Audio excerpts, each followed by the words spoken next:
உறக்க சொல்வார் ஒரு முறை மட்டும் அவருடைய நாமத்தை. மற்ற யாரும் அந்த நாமத்தை சொல்வதற்கு கூட அங்கு அவர்களுக்கு உரிமை இல்லை. அவ்வளவு பரிசுத்தமாக அந்த நாமமானது பாதுகாக்கப்படுகிறது. அதனால் இந்த ஆதியாகமம் 2:4 இடம்பெற்றிருக்கக்கூடிய இந்த யாவா என்கிற நாமத்தை, அங்கு யாவா என்று இருந்தாலும் கூட அவர்கள் அதை அடோனே என்று சொல்லிதான் வாசித்தாக வேண்டும்.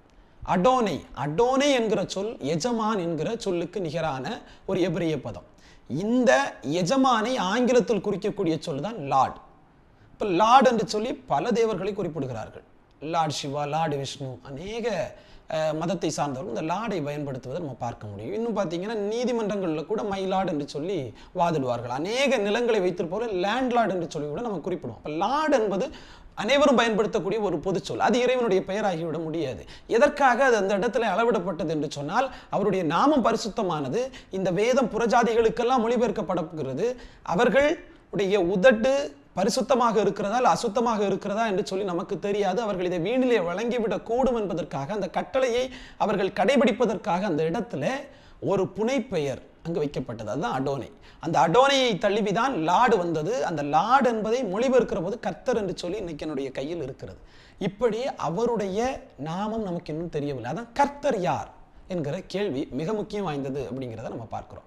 இப்போ மோசே சொல்லிட்டாரு, ஆனால் அதை நம்பணுமா அப்படிங்கக்கூடிய ஒரு கேள்வி கூட இருக்கும். எப்படி நீங்கள் நான் தமிழராக இருக்கிறேன், நான் மொழியின் அடிப்படையில் தான் இறைவன் இருக்கிறாரா, இப்படி கூட கேள்விகள் எல்லாம் எழும்போம்.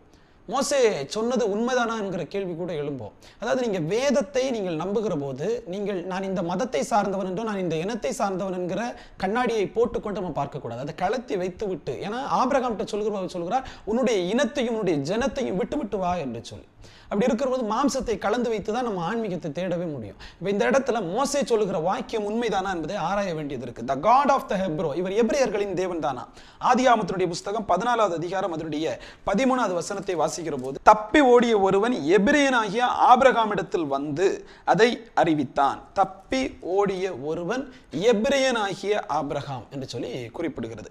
ஆதியாகமம் 39:17 நீங்க வாசிக்கிற போது, அவனை நோக்கி, நீர் நம்மிடத்தில் கொண்டு வந்த அந்த எபிரிய வேலைக்காரன் சரசம் பண்ணும்படிக்கு என்னிடத்தில் வந்தான் என்று சொல்லி யோசேப்பை குறித்து இங்க பேசுறதை நம்ம பார்க்கிறோம். யாத்திரையாகமம் 2:6 வாசிக்கிற போது, 2வது அதிகாரம் 6வது வசனத்தை வாசிக்கிற போது, அதை திறந்த போது பிள்ளையை கண்டாள், பிள்ளை அழுதது, அவள் அதன் மேல் இரக்கமுற்று இது எபிரிய பிள்ளைகளில் ஒன்று என்றாள். இது மோசேயை குறித்து சொல்லப்பட்டது.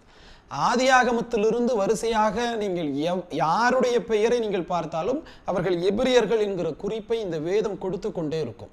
அப்படிதான் இவர் எபிரியர்களின் தேவன் என்கிற வாக்கியத்தை நாம் உறுதி